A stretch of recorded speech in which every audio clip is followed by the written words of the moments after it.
तो दोस्तों आज हो गई है 28 जुलाई और जो बड़ी खबरें हैं, मुख्य समाचार हैं, एक एक करके चलेंगे। तमाम बेहद बड़ी अपडेट्स आप तक आगे इसी वीडियो के माध्यम से पहुंचाएंगे, इसलिए लगातार हमारे साथ आगे इसी वीडियो में बने रहिएगा। तो वहीं दोस्तों, खबरों की तरफ बढ़ने से पहले आप लोगों से एक छोटा सा निवेदन है कि अगर आप लोग भी खुल करके देश भर में लगातार नफरत फैला रही गोदी मीडिया का पूर्ण तरीके से बहिष्कार करते हैं, विरोध करते हैं, तो अभी इस वीडियो को लाइक कीजिएगा, चैनल को फ्री में सब्सक्राइब करके बेल के आइकन को जरूर दबाइएगा दोस्तों, और कमेंट बॉक्स में कमेंट कीजिएगा जय हिंद जय भारत। दरअसल दोस्तों, पहली बड़ी खबर आप लोगों को बताते चलें। कर्नाटक में बीजेपी के नेता प्रवीण की हत्या के बाद बीजेपी में मचा है हड़कंप। नेताओं के ताबड़तोड़ इस्तीफे, हुआ है जोरदार प्रदर्शन, अपनी ही सरकार को घेरा है। खबर बताते चलें, कर्नाटक में बीजेपी की युवा शाखा के नेता प्रवीण नेट्टारू की हत्या के बाद पार्टी कार्यकर्ताओं में जबरदस्त आक्रोश है। अपनी ही सरकार को लेकर के भारतीय जनता युवा मोर्चा के नेताओं ने कर्नाटक के कई इलाकों में पार्टी की सदस्यता से इस्तीफा देना शुरू कर दिया है। उनका कहना है कि राज्य में बीजेपी की सरकार है, लेकिन उसके बाद भी पार्टी कार्यकर्ताओं की जान खतरे में है। प्रवीण की हत्या के बाद इलाके में माहौल बेहद ही तनावपूर्ण देखने को मिल रहा है और वहीं पुलिस भी बड़ी संख्या में तैनात की गई है। और इतना ही नहीं, राज्य में बीजेपी के विधायक एमपी रेणुकाचार्य ने कह दिया है कि अगर राज्य सरकार प्रवीण के हत्यारों के खिलाफ कड़ी कार्रवाई नहीं करती है तो वह तुरंत इस्तीफा दे देंगे। इस मामले के बाद बीजेपी के अंदर यहां पर हड़कंप देखने को मिल रहा है और लगातार ताबड़तोड़ इस्तीफे हो रहे हैं। इसके साथ ही अगली अपडेट की तरफ बढ़ते हैं। साल 2024 में सत्ता में नहीं आएगी भाजपा, जांच एजेंसियों का जिक्र करके बोली है मुख्यमंत्री ममता बनर्जी। पश्चिम बंगाल को तोड़ना आसान नहीं है। खबर बताते चलें, पश्चिम बंगाल की मुख्यमंत्री ममता बनर्जी ने भाजपा पर जमकर के हमला बोला है। उन्होंने दावा किया है कि साल 2024 के लोकसभा चुनाव में भाजपा की जीत बिल्कुल भी नहीं होगी।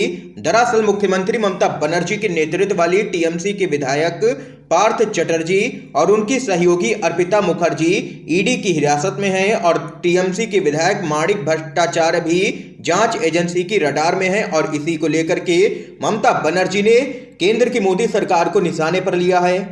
खबर के मुताबिक मुख्यमंत्री ममता बनर्जी ने कहा है कि आज की स्थिति में मैं कहना चाहती हूं कि जो उद्योगपति हैं उन्हें डरने की जरूरत नहीं है।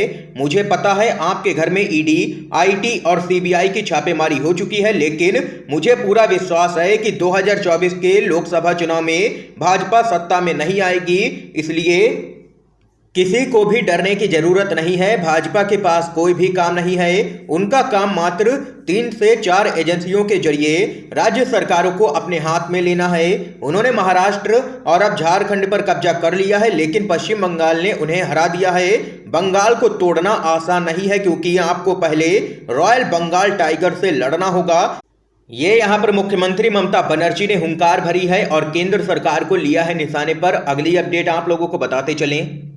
आम आदमी पार्टी के सांसद संजय सिंह राज्यसभा से किए गए हैं सस्पेंड। इससे पहले 19 सांसद हुए थे निलंबित और वहीं विपक्ष ने कहा आवाज दबा रही है केंद्र सरकार। खबर बताते चलें, आम आदमी पार्टी के सांसद संजय सिंह को नारे लगाने, कागज फाड़ने के लिए राज्यसभा से निलंबित कर दिया गया है। और वहीं बताते चलें, संजय सिंह को मिलाकर के अब तक राज्यसभा से 20 सांसद सस्पेंड कर दिए गए हैं। बताया जा रहा है कि आम आदमी पार्टी के सांसद संजय सिंह सदन के भीतर गुजरात में जहरीली शराब पीने से हुई मौतों के मामले को उठा रहे थे। इस दौरान उन पर नारेबाजी करने, पेपर फाड़ करके स्पीकर की चेयर की ओर उछालने का आरोप है, जिसके चलते उनको सदन से सस्पेंड कर दिया गया है। और वहीं राज्यसभा से निलंबित सांसद महात्मा गांधी की प्रतिमा के सामने धरना प्रदर्शन करते हुए नजर आए। ये यहाँ पर दोस्तों देख सकते हैं कि यह मामले अब रोजाना देखने को मिल रहे हैं कि संसद से विपक्षी सांसदों को आवाज उठाने पर सस्पेंड किया जा रहा है, जिसके बाद यहाँ पर विपक्ष हमलावर हो गया है केंद्र सरकार पर और तानाशाही का यहाँ पर लगा दिया है आरोप। इस बीच एक और बड़ी खबर बताते चलें। मौलाना तौकीर रजा की विपक्ष को नसीहत, कहा ममता बनर्जी को बनाएं पीएम का चेहरा। खबर आप लोगों को बताते चलें, मौलाना तौकीर रजा ने एक बार फिर से प्रधानमंत्री नरेंद्र मोदी पर जमकर के हमला बोला है। तौकीर रजा ने कहा है कि अगर बीजेपी से 2024 में मुकाबला करना है तो पूरे विपक्ष को मिलकर के ममता बनर्जी को प्रधानमंत्री का चेहरा बनाना चाहिए। वरना मुसलमानों ने भी बीजेपी का मन बना लिया है। अगले पीएम नितिन गडकरी या योगी आदित्यनाथ होंगे। ये यहाँ पर बड़ा बयान सामने आया है तौकीर रजा की तरफ से। इसके साथ ही हर घर तिरंगा योजना को आड़े हाथों लेते हुए तौकीर रजा ने कहा है कि क्या मोदी आरएसएस कार्यालय पर भी तिरंगा फहराएंगे। ये तिरंगा योजना जनता का दोहन करने की स्कीम है। राष्ट्रीय ध्वज को धंधा बना लिया है भाजपाइयों ने। इससे बड़ा दुर्भाग्य और क्या होगा। उन्होंने आगे कहा है कि नरेंद्र मोदी इतने बड़े देशभक्त हैं तो आज तक आरएसएस के ऑफिस पर तिरंगा झंडा क्यों नहीं फहराते हैं। उनकी सरकार है, वह कहते हैं कि घर घर और अपने प्रतिष्ठान पर तिरंगा फहराएं, तो फिर आरएसएस के मुख्यालय पर तिरंगा क्यों नहीं फहराया जाता है। इसका यहां पर जवाब दे आकर के पीएम मोदी, ये यहां पर तौकीर रजा ने कड़ी टिप्पणी कर दी है और पीएम मोदी को लिया है निशाने पर। एक और बड़ी खबर बताते चलें। देश में ईडी का आतंक है। सरकार गिराने में एजेंसियों का हो रहा है खुलेआम इस्तेमाल। आजाद बोले, हम राजनीतिक प्रतिद्वंदी हैं, दुश्मन नहीं। खबर बताते चलें, कांग्रेस ने बेरोजगारी, देश की आर्थिक स्थिति और महंगाई के मुद्दे पर मोदी सरकार पर निशाना साधा है। कांग्रेस के 4 वरिष्ठ नेता अशोक गहलोत, जो कि राजस्थान के मुख्यमंत्री हैं, जयराम रमेश, आनंद शर्मा और गुलाम नबी आजाद ने प्रेस कॉन्फ्रेंस करके मोदी सरकार पर हमला बोला है। कांग्रेस ने कहा है कि मोदी सरकार विपक्ष की आवाज को दबाने के लिए केंद्रीय एजेंसियों का गलत इस्तेमाल कर रही है।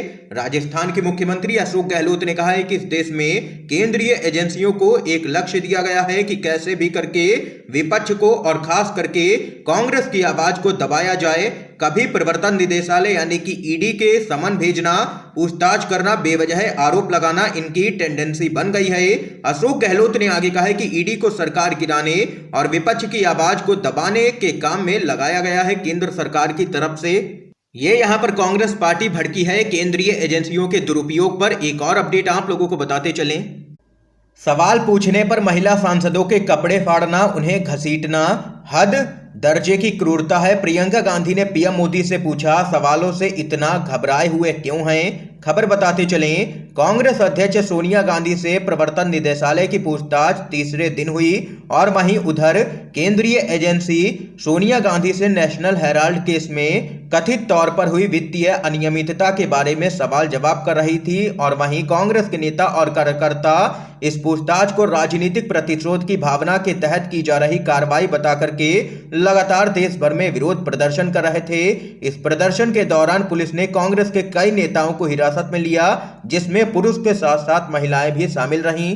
इसी दौरान हिरासत में ली गई तमिलनाडु के करूर से कांग्रेस की सांसद ज्योति मणि का एक वीडियो तेजी से वायरल हो रहा है, जिसमें ज्योति मणि अपने फटे हुए कपड़ों को दिखाती हुई नजर आ रही हैं। इस वीडियो को ट्वीट करते हुए कांग्रेस की वरिष्ठ नेता प्रियंका गांधी ने मोदी सरकार पर हमला बोला है। उन्होंने लिखा है कि प्रधानमंत्री जी, ये सांसद जनता के द्वारा चुनकर के भेजे गए हैं। महंगाई, बेरोजगारी के मुद्दों पर सवाल जनता के सवाल हैं। सवाल पूछने पर महिला सांसदों के कपड़े फाड़ना, उन्हें घसीटना हद दर्जे की क्रूरता है। लोकतंत्र में आपको मुद्दों पर सवाल तो सुनने ही पड़ेंगे।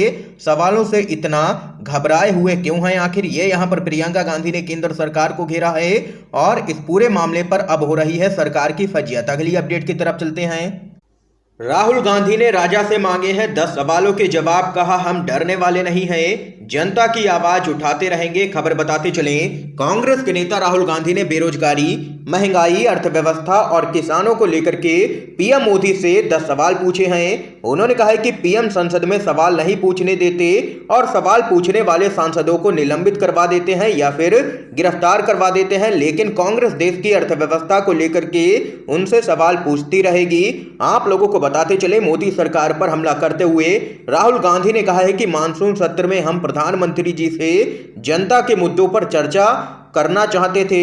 जनता के कई सवाल थे जिनके जवाब प्रधानमंत्री और उनकी सरकार को देने थे, लेकिन उनकी तानाशाही देखिए। सवाल पूछने पर प्रधानमंत्री इतने नाराज हो गए कि 57 सांसदों को गिरफ्तार करवा दिया और 23 सांसदों को निलंबित करवा दिया। राहुल गांधी ने सवाल पूछा है कि 45 सालों में आज सबसे ज्यादा बेरोजगारी आखिर क्यों है। हर साल 2 करोड़ रोजगार देने के वादे का क्या हुआ। और वहीं पूछा है कि जनता के रोजमर्रा के खाने पीने की चीजों जैसे दही, अनाज पर जीएसटी लगा करके उनसे 2 वक्त की रोटी आखिर क्यों छीन रहे हैं। खाने का तेल, पेट्रोल, डीजल और सिलेंडर के दाम आसमान छू रहे हैं। जनता को राहत कब मिलेगी? डॉलर के मुकाबले रुपए की कीमत 80 पार क्यों हो गई है? ऐसे काफी तीखे सवाल यहां पर राहुल गांधी ने तमाम मुद्दों को लेकर के केंद्र की मोदी सरकार से पूछे हैं, क्योंकि उनका यहां पर कहना है क्योंकि सरकार संसद में सवाल पूछने नहीं देती है, इसलिए राजा से यहां सवाल पूछ रहा हूं। ये यहां पर दो टूक कहना है राहुल गांधी का, और केंद्र सरकार को ले लिया है निशाने पर। इस समय की दोस्तों आज की सभी बड़ी खबरें थी, मुख्य समाचार थे जो हमने आप लोगों तक पहुंचाए हैं UNVDB के माध्यम से। अगर आप लोगों को ये वीडियो पसंद आया हो तो इस वीडियो को लाइक कीजिएगा, ज्यादा से ज्यादा इस वीडियो को शेयर कीजिएगा ताकि आप सभी के दोस्त भी इन मुख्य समाचारों को जान सकें। वीडियो देखने के लिए दोस्तों आप सभी का बहुत बहुत धन्यवाद।